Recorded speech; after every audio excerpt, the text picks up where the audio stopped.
Terima kasih masih bersama kami dalam Damai Indonesiaku. Dan pemirsa, saat ini kita masuk ke dalam segmen Ngobrol Syariah bersama Ibu Dr. Muniati Mukhlisin. Beliau merupakan seorang pakar ekonomi syariah yang akan membahas tema mengelola keuangan keluarga. Selamat menyaksikan.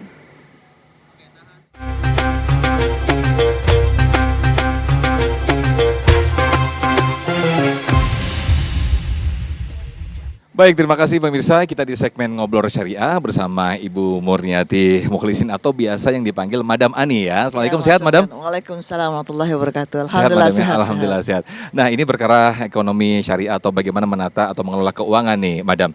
Ini pertanyaan yang mendasar dulu, bagaimana sih sebetulnya konsep nafkah dalam Islam, Madam?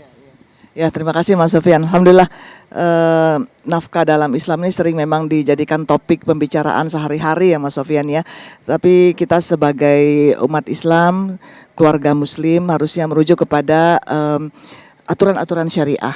Di mana di dalam Al-Quran, A'udzubillahi minasyaitonirrajim, Ar-rijalu qawwamuna 'alan nisa wa fadallahu ala ba'dahum ala ba'din.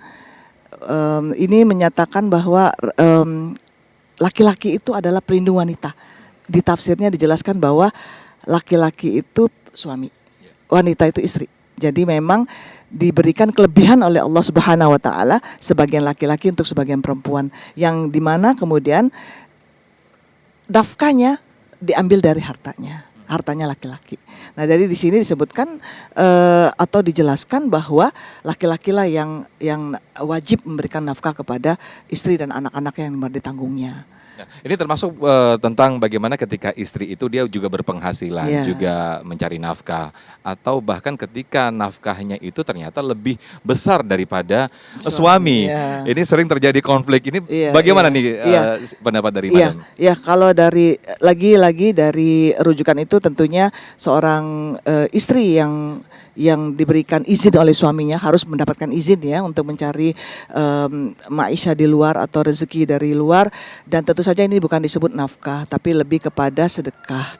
Jadi kalaupun dia mendapatkan lebih berarti dia tetap menjunjung qawwamah suaminya, kepemimpinan suaminya, pertanggungjawabannya kepada suaminya, dan suaminya juga harus menjalankan qawwamahnya, kepemimpinannya kepada istrinya, menyatakan bahwa dia harus memastikan auratnya, pergaulannya, dan juga halal haramnya dan sebagainya. Termasuk ketika ada beberapa rumah tangga yang dia berprinsip ketika istri sudah memberikan nafkah dan bekerja, dan itu justru lebih tinggi penghasilannya. Nah, ini suami nih yang sekarang jadi santai, malah mereka nggak kerja. Ini seperti apa Islam memandangnya? Ya, seharusnya suami lagi-lagi balik lagi ke tugas utamanya mencari nafkah untuk istri dan anak-anaknya.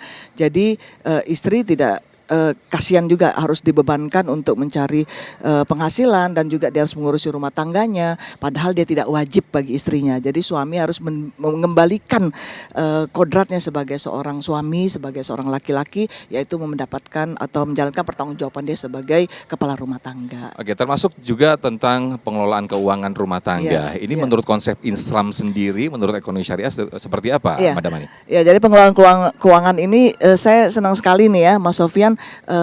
Laki-laki yang berada di sebelah saya biasanya perempuan terus yang ngomong-ngomongin soal pengelolaan keuangan. Karena apalah laki juga harusnya bicara atau bersama-sama dengan perempuan atau istri di rumah untuk mengelola keuangan keluarganya itu seperti apa. Sehingga membicarakannya secara bersama-sama, duduk berduaan. Ini bagaimana pendapatan kita, kurang atau lebih, kalau kurang bagaimana, kalau lebih bagaimana. Kemudian bagaimana untuk nanti perencanaannya untuk anak-anak sekolah, untuk kemudian untuk pendidikan selanjutnya atau kebutuhan rumah tangga, dan selanjutnya juga impian-impian keluarga untuk haji, umroh, dan jalan-jalan sebagainya seperti apa. Tapi apakah selalu identik yang mengatur keuangan itu adalah istri, Madam? Nah, itu dia. Perempuan karena memang sebagian besar, apalagi kalau sebagian mungkin kalau kita lihat di beberapa keluarga di Indonesia itu perempuan banyak di rumah, maka suaminya meminta istrinya untuk menjalani. Tidak salah, ada juga kalau saya dapatkan yang suaminya juga yang menulis atau menjalankan pengelolaannya, tidak salah. Yang penting harus dibicarakan berdua. Itu intinya. Baik, sebenarnya untuk mengelola keuangan menurut konsep Islam itu sendiri seperti apa? Karena kita sering terjebak antara keinginan dan juga kebutuhan nih. Silakan, Madam. Iya, itu dia. Nah, memang di dalam pengelolaan keuangan itu pertama kita yang harus kita bicarakan tadi ya bersama-sama suami atau istri atau keluarga itu bagaimana pendapatannya dan kemudian bagaimana juga pengeluarannya. Pengeluaran ini ada dua, yaitu kebutuhan dan tadi yang disebutkan keinginan. Nah, kalau kebutuhan itu yang daruriyah yang memang harus dipenuhi terlebih dahulu.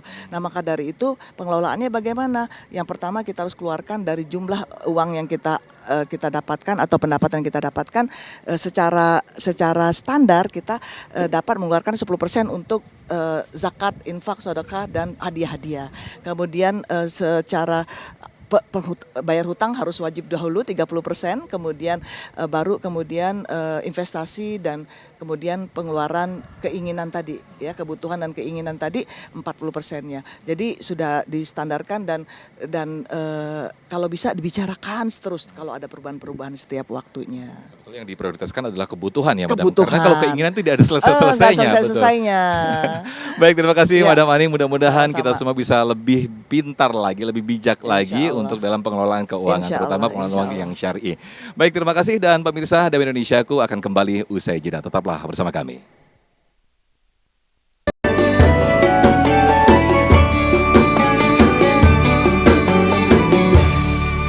Kembali lagi di Damai Indonesiaku pemirsa dan tidak terasa kami sudah berada di penghujung acara dan dengan ini kami pamit, saya Sabrina Raisa. Dan saya Muhammad Sofyan dan juga pendukung acara ini Sarung Wadimor tentu Sarung kita pamit undur diri. Terima kasih.